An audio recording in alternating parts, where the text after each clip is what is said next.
a brand new Q&A video. Just in case this is your first one, all the questions that I answer here on this video come from members of the Patreon campaign. They're on a particular tier, and once a month they submit a question and then I answer it. So we're jumping into it today with a question from Evan, who asks, I was playing the Spider-Man game on PS4, and in it he says, "This is why I love New York," or something of the sort. I forgot the context. Anywho, seeing as you're from New York and clearly love it, why do you love New York? I get asked this question quite a bit because, as some of you know, 2.5 years ago, I made the move from New York to LA after living my entire life in New York. And I still say to this day that, one, I'm very comfortable here in LA and don't plan on leaving anytime soon, but the one main thing that I miss about New York, more so than anything, are the family and friends that I have there that can never be replaced. I do love the lifestyle in LA, but I miss my family and my friends quite a bit. But that being said, there are qualities about New York City that basically made me stay there for a significant portion of my life. And one of those things is the 24/7 vibe, the 24/7 action of Manhattan. Because when I was living there, not only was I living in Manhattan, but I was living in Times Square for a good chunk of time. And as crazy as it sounds, I like the constant noise, the fact that so many things are open at all hours of the day. I had every single subway line right outside my door. I really did love the nonstop vibe of New York, and there are many other reasons why I love and miss Manhattan as well, but those are probably the biggest ones right there. All right, on to our next question, and this one comes from Ryan, who asks, do you think Halloween will be nominated for any awards, Golden Globe or Oscars? I am sad to say, Ryan, that no, I don't think Halloween is going to get any Golden Globe nominations or any Oscar nominations, but there is the Saturn Awards, and we could see this movie pop up there and maybe get some nominations. And on top of that, the Critics' Choice Awards does have that Best Sci-Fi or Horror Movie category, so who knows, it could wind up there as well. But awards or no awards, this is an incredible run for Halloween. It's a huge success, and I still can't quite believe that we wound up with a Halloween movie, another movie, a sequel, and on top of that, a sequel that retcons the large majority of that franchise that wound up furthering both Michael Myers and Laurie Strode's legacy in a really interesting way that I think, now that the movie is a huge financial success, could wind up making an interesting sequel despite the risks that something like that does pose. So I'm curious to see what is in the future for both Blumhouse and this Halloween franchise that they've kind of reinvigorated here. Next question now is one from Michael, who asks, when do you think Marvel will bring in the X-Men or Fantastic Four? This is a topic I've addressed a good deal, but it's well worth revisiting, one, as we get closer to this Fox-Disney deal, and also just for the future of the MCU. Things are changing, things get added, and that could mean a different approach to incorporating the Fantastic Four or actually the X-Men into the MCU. And the first thing that I had on my mind that kind of gives me a ballpark range of when they might be added is there's a report from that hashtag show claiming that the 2020 movies for the MCU are going to be Black Widow and the Eternals. I think that's totally possible and reasonable, despite the fact that that report has not been confirmed by Marvel Studios. But with that in mind, that makes me think that there is no chance we'll get a full-blown solo movie for any character or group of characters in the X-Men or in Fantastic Four before 2020. But then I take into account the fact that when Marvel Studios got the rights to Spider-Man, it was 15 months later that we wound up seeing Spider-Man make his cameo in Captain America: Civil War. So when we're talking about solo movies, I don't think there's any chance of getting a Fantastic Four or X-Men movie until 2021, if not later. But if I use that 15 months as an example, that puts us at the beginning of 2020. So perhaps one of those 2020 movies could have some sort of cameo, nod, Easter egg, you name it, something to set up the inclusion of Fantastic Four and or the X-Men in the MCU. So that is where I stand at the moment, but we will likely revisit this again real soon. But for now, we're moving on to the next question, and this one comes from Kavi, who writes, besides the ones already announced or generally assumed, and feel free to give any reminders if you want, what are the next franchises or original films that are your predictions for getting reboots in the next 5 to 10 years? Before I even get into making any predictions here, I have to address that Clueless reboot. I knew it was bound to happen, but why? I grew up watching Clueless over and over, so of course I am very precious about it, but as of late, especially with the success of Halloween, I've been trying to open myself up to the idea of a piece of source material being so good.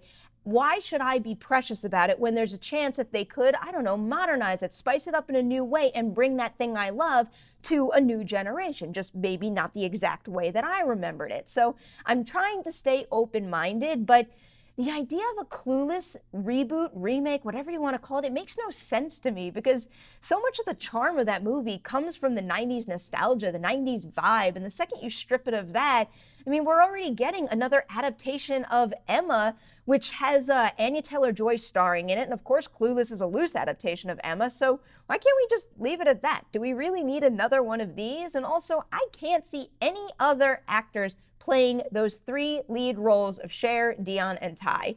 If this thing does wind up happening, and I do have to applaud the creative team behind it, I think it does give it its best possible chance of succeeding, but if they are going to go forward with it, I really do hope they have a new take on it and they have some fresh characters. I don't want to see any recasting of those roles, but that brings me to some other 90s movies that I think are going to wind up having a resurgence of sorts, and it's all the classic kids 90s sports movies. I mean, we already have a Mighty Ducks TV series in the works, and then there's that Sandlot prequel as well.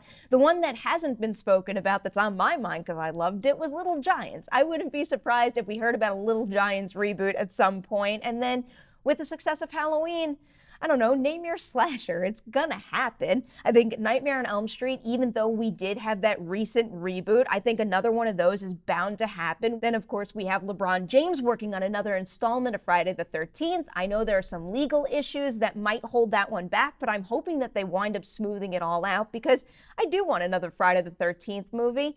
And of course, there's Texas Chainsaw Massacre. You guys know how much I don't like that most recent installment we got, that one that starred Alexandra Daddario. And the original Texas Chainsaw is still one of my favorite horror movies of all time, so I'll pretty much always be rooting for another one in that franchise. But of all of the iconic slashers out there, I think the one that might need the reboot and maybe even deserve it more so than any is probably Hellraiser. Feels like Hellraiser hasn't quite bled into the public eye quite like some of those other movies that I just named, and the idea of spicing it up, not necessarily modernizing it, but having a new take and maybe one that could tap into the audience that we just saw Halloween kind of gobble up the past 2 weekends, I really think that could be a nice way to bring Pinhead back into the equation here.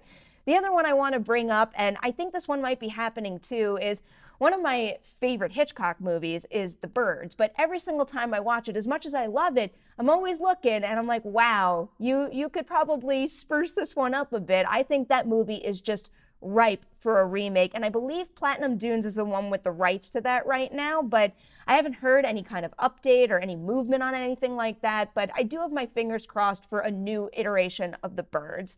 Now we've got one more question to hit, and this comes from the newest member of the PNME Patreon team on this tier of the campaign, and it's Caleb.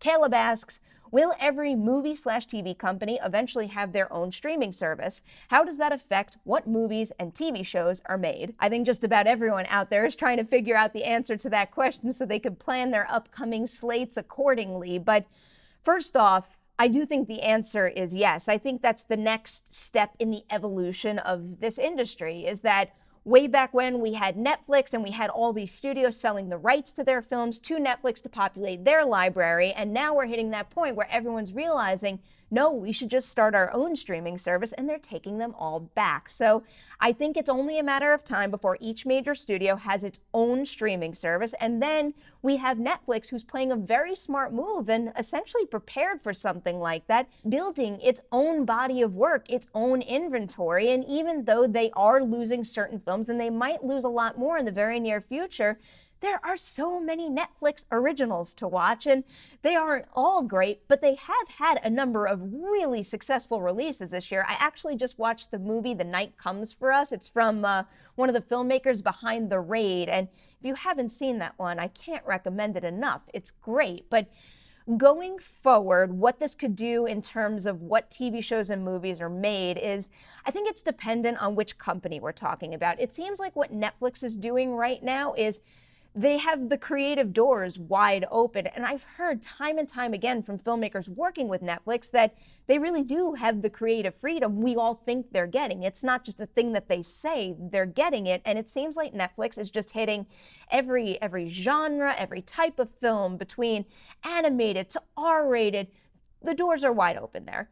But then I think about what we could be getting with this Disney streaming service, and I would imagine that anything new that goes onto that streaming service is going to fit the Disney brand. So I think in terms of what is going to get made, it just pertains to whatever company it's under. But at this point in time, the more streaming services we get, the more opportunity there is out there. And I think that is just so exciting. There is probably going to be a point where it starts to level out and things have to change, because that's just the nature of the business and always has been. But right now, it does seem like we're getting a lot of really exciting stuff, and a lot of it is appearing on things like Amazon, Hulu, Netflix. I can't wait to see what Apple's going to deliver. So right now, it's high time for creative opportunities, and it's just so exciting. It's so exciting that Dewey popped up to close out this video.